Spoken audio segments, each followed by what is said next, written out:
having your cake and eating it too. I heard that phrase my freshman year at USC in a philosophy class. I've loved the phrase ever since. I've used it a lot. And what it means is to enjoy the good parts of something without having to deal with the bad. In other words, you've got to make a choice in life. Too many defendants going through the criminal justice system want to accept responsibility, but simultaneously excuse or blame. It's the reason some defendants who try to write a narrative or try to create their sentencing statement fail. It's the reason some defendants should turn in absolutely nothing because the message is off. You're not alone if you're trying to accept responsibility, but in so doing offer some howevers and buts. You are not alone. People in and out of the criminal justice system do it.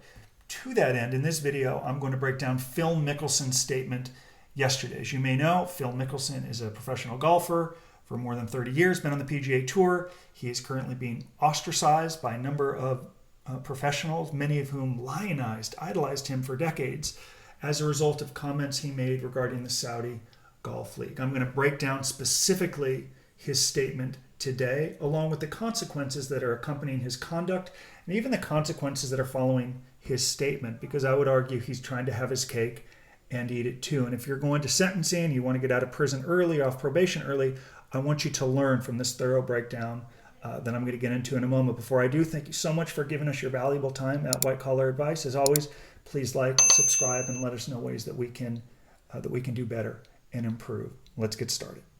Okay, so let's break down Phil Mickelson's statement. He opened by writing, "Although it doesn't look this way now given my recent comment, my actions throughout this process have always been with the best interest of golf, my peers, sponsors, and fans.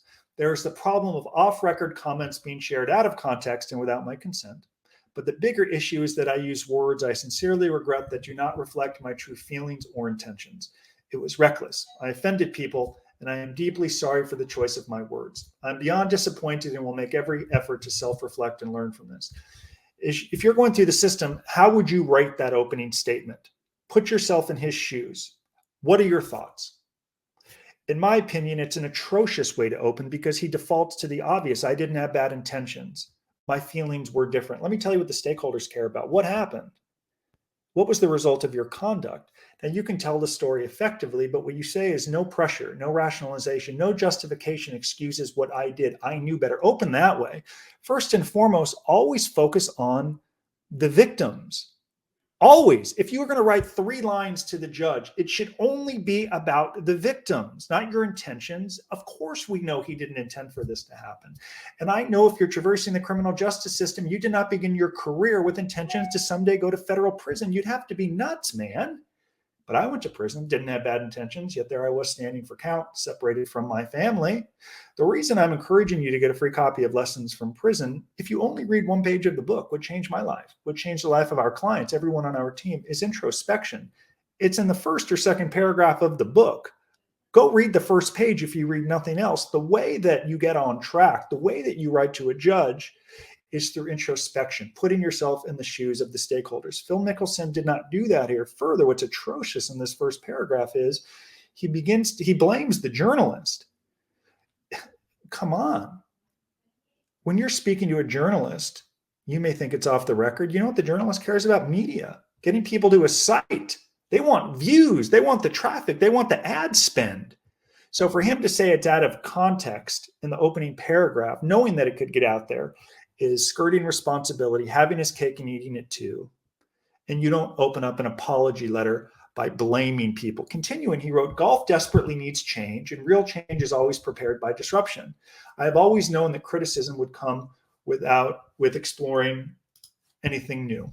I still chose to put myself out there at the forefront of this to inspire change, taking the hits publicly to do the work behind the scenes." So what he's doing kind of is he's coming off as a martyr, so to speak. He's taking the credit for any changes by putting himself out there as the fall guy, essentially saying, I knew I would get blamed for this, but it's okay given the greater good. I can take it. It's worth exploring things. There will be fallout to advance our game. Again, that's not the right messaging. That paragraph 2 should have been erased. So should the next paragraph. My experience with golf investments has been positive. I apologize for anything I said that was taken out of context. The specific people I have worked with are visionaries and have only been supportive. More importantly, they passionately love golf and share my drive to make the game better. They have a clear plan to create an updated and positive experience for everyone, including players, sponsors, network, and fans. So let me tell you what he's doing here. He is apologizing to the visionaries of this league. In this audio that leaked, he said he knows the Saudis killed the Washington Post journalist Khashoggi. If I said that incorrectly, I'm sorry. He knows that they murder gay people. He knows the human rights of the Saudi people. Yet he said he's willing to work with them and overlook it in the interest of advancing the game. And of course, his pocketbook, because at 51, even though he won a major last year, he's not the player he wants. He's not Justin Thomas. He's not the guy any longer. So it's really in part about getting paid, but to overlook atrocities that took place in Saudi Arabia, to say I'm willing to do business with them because it's in the greater interest of the PGA Tour, is not something that he should have said or thought. And it's really the reason he's getting destroyed. It's why Rory McIlroy called him naive and ignorant. They were terrible, terrible comments. But don't say, Phil, you did it under the greater good of the PGA Tour. It was really to advance your own agenda and secure a whole lot of money. That whole paragraph should have been erased as well, like the second paragraph. It's always about the victims. He should have opened this letter by apologizing to everyone to people that he hurt and impact, his family, his PGA Tour colleagues who looked up to him for so long, his sponsors who are now beginning to drop him, including KPMG. I'm going to transition to the second page where he begins to do some things better. And the reality is he should have, one second. The reality is a lot of what's on this second page should have been on the first page. He continues, I am credible partners and these relationships mean so much more to me than a contract. Many have been my most influential mentors and I consider to be lifelong friends. The last thing I would ever want to do is compromise them or their business in any way.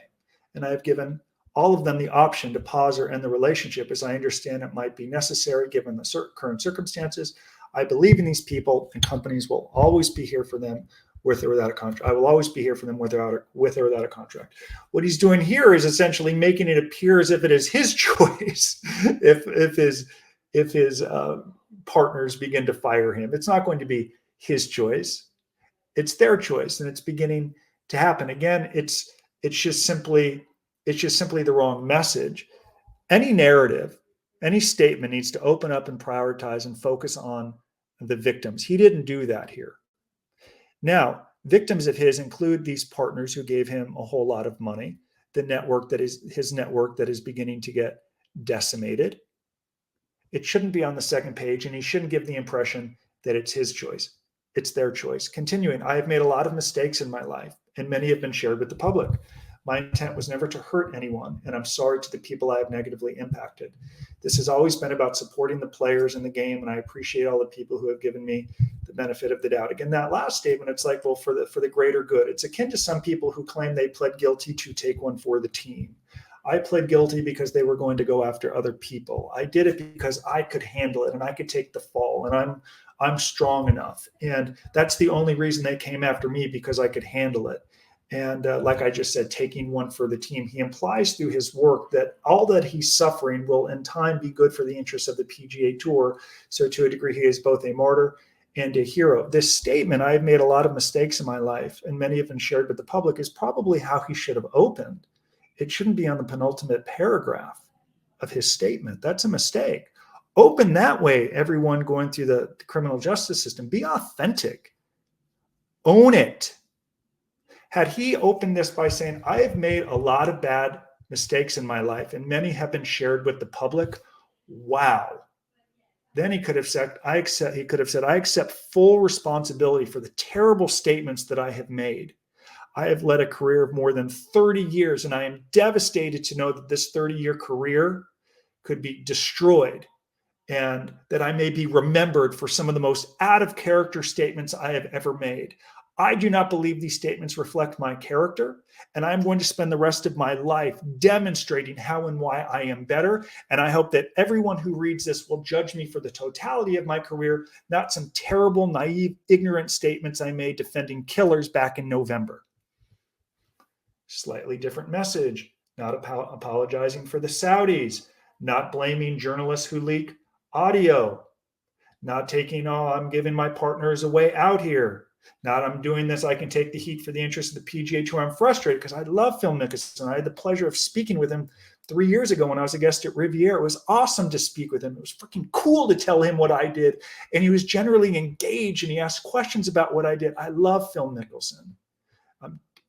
I can forgive what he did, just like people have forgiven me, just like people will forgive you. I don't like the messaging, and to a degree, the cover-up, the post-defense conduct is making matters worse, in my opinion. Now, he closes in a way that is a little bit more heartfelt and that can get him on the right track. He closes by saying, despite my belief that some changes have already been made within the overall discourse, I know I need to be accountable. For the past 31 years, I have lived a very public life, and I have strived to live up to my own expectations, be the role model the fans deserve, and be someone that inspires others. That's great. That's true. He inspires me. I've worked to compete at the highest level, be available to media, represent my sponsors with integrity, engage with volunteers, and sign every autograph for my incredible fans. All true. Friends of mine that have worked for the PGA Tour said exactly. He signs all of the autographs. He's very open in his interviews. He's funny. He's witty. He gives more details in his interviews than anybody else. I know a lot of tour pros sort of are jealous of him. Now people are saying, oh, this has always been Phil. It's just coming out. People are jealous to a degree of his success and whatnot. There's always going to be haters, and he will never get everyone back into his corner, just like you won't get everyone back into your corner. I have experienced many successful and rewarding moments that I will always cherish, but I have often failed myself and others too. Again, that should be on the first page.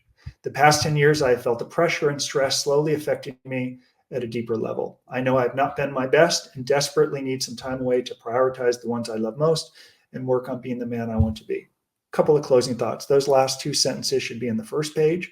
When he writes the past 10 years, I have felt the pressure and stress. What I would have written was, despite the pressure and stress I have felt the last 10 years, I still have it better than most.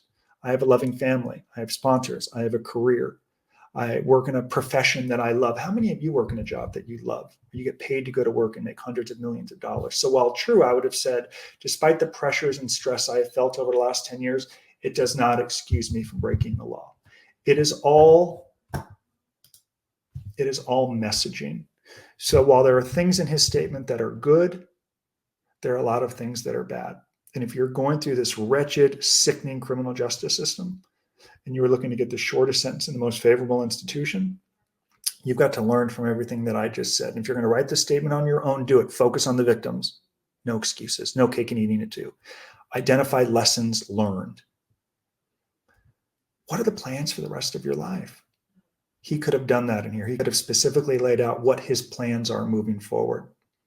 He could have said, I'm going to get more educated on the Saudis and their conduct of other people. I'm going to get more educated, or I'm going to spend more time speaking with the PGA and addressing my concerns. I'm going to spend time speaking with my colleagues and letting them know how I plan to make amends. He could have laid out those specific plans. I need you to do that. And lastly, you need to articulate why you're never going to return to another courtroom. In fact, if you're preparing for sentencing, you've accepted responsibility. I'm going to add on to the end of this video a 4-minute and 56-minute clip I did with Dr. Phil as part of a larger 90-minute video.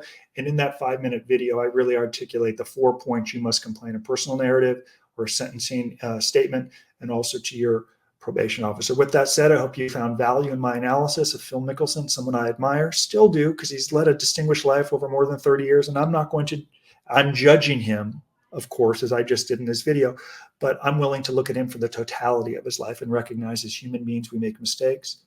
I like things that he wrote, but he can do better. And I suspect the next statement that comes out is going to be more on point and more focused on the victims, the people he hurt, and his plans to do better moving forward. Again, please like and subscribe, and go to White Collar Advice and read the book, even if it's the first page that discusses the value of introspection. Thank you. Bye-bye.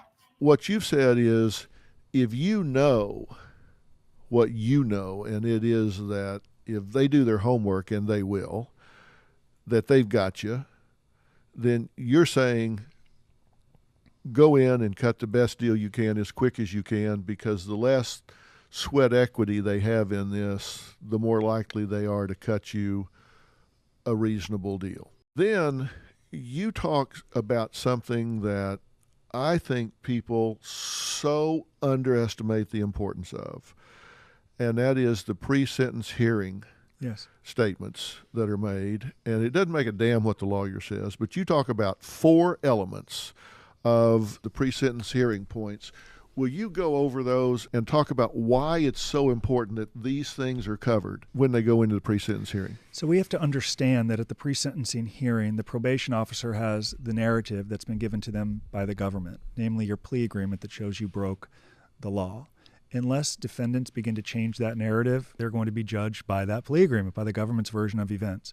So we coach defendants to articulate at a pre-sentence interview or in a narrative or statement they'll make or in a sentencing video 4 points. And the first is, it's not about you. It's not about how your life is imploding. You've got to identify with your victims. You've got to be able to say, as a result of my conduct, I created victims, I'm ashamed, and I'm embarrassed. I recognized I hurt people. It's always the focus on the victims. It is not my friends, family, my community, and the victims. The victims always comes first. So that's number one. And who are the victims in this university scam? Are we talking about the university? Are we talking about those that didn't get preferential treatment? I would argue that the victim is the student, perhaps working 2 or 3 jobs, studying as best they can, applying to schools, and their application was denied because someone who might not have earned it took their spot. They've got to identify and apologize to those victims. Number 2, properly demonstrate your remorse. If we understand the stakeholders, the judge, prosecutor, probation officer may think, oh, you're only saying sorry because you got caught. Certainly some people say I'm sorry only because they got caught. Sure. So rather than a lot of lip service or happy talk, they've got to begin to convey through their own efforts, not just the lawyer. We talk about that a great deal through our work. Lawyers are paid to extol the virtues of their clients. You look at the greatest criminals in our history, Dr. Phil, their lawyer said something. Charlie Manson, the lawyer probably said something about Charlie Manson positive at his sentencing. They're paid to do it. Yeah. And I hope these lawyers do it well. What we've learned is they've got to begin to articulate through their own efforts, their remorse, their contrition, and build this record over a sustained period of time. 3, they need to talk about what they've learned through this experience. They need to become introspective. They need to walk the government through the pressures they face, the rationalizations they gave into, and the opportunities they seized. If they can begin to show that awareness, they then can convey, I'm not going to be here again. I've learned my lesson, more than just saying, I'm sorry, don't send me to prison because I have children, which is what a lot of defendants do. And number 4, they do have to convey to the judge and a probation officer and prosecutor why they're never going to return to a courtroom. And if they can convey those 4 points in a pre-sentence interview, they're going to begin to equalize the narrative. The government should begin to look at them for more than some out-of-character decisions they have made, look at the totality of their life, because in this case, these are wonderful parents. These are wonderful people who have contributed and led lives of contribution for a long time. And we want others, through these 4 points, to see more of that rather than say nothing, which is what many of them do. And if you say nothing, what's the judge going to judge them by? The plea agreement and the government's version of events. These 4 points are the salient points we covered at a pre-sentence interview, and it changes the game if done well and done authentically. In my opinion, there is no doubt that these items actually change the likely sentence that you're going to get. I mean, if somebody hears these, it makes a difference. We have had clients call us after a sentencing and say, by virtue of my efforts to convey to the judge that I'm sorry and remorseful and I identify with victims, the judge commented on it. It's in the transcripts. I can point to it. I got this sentence. The government asked for 3 years. I got 18 months. The government asked for 2 years. I got probation. I got 1 year of supervised release instead of 3. I'm so grateful. And what I tell defendants is, even if the government asks for 3 years, and even if you get 3 years, for the rest of your life, you will never live in regret. A lot of defendants live in regret, and they serve time in federal prison wondering, I wish I would have done more to prepare, but I didn't. It's nice not to have any additional regrets as we age and serve time in prison. And there's a sense of dignity and strength from knowing you did all you could to prepare. I spoke with Judge Benita Pearson on stage last year in a lawyer event, and she said to me, Justin, defendants should leave my courtroom exhausted because they've worked day and night to prepare for the best outcome.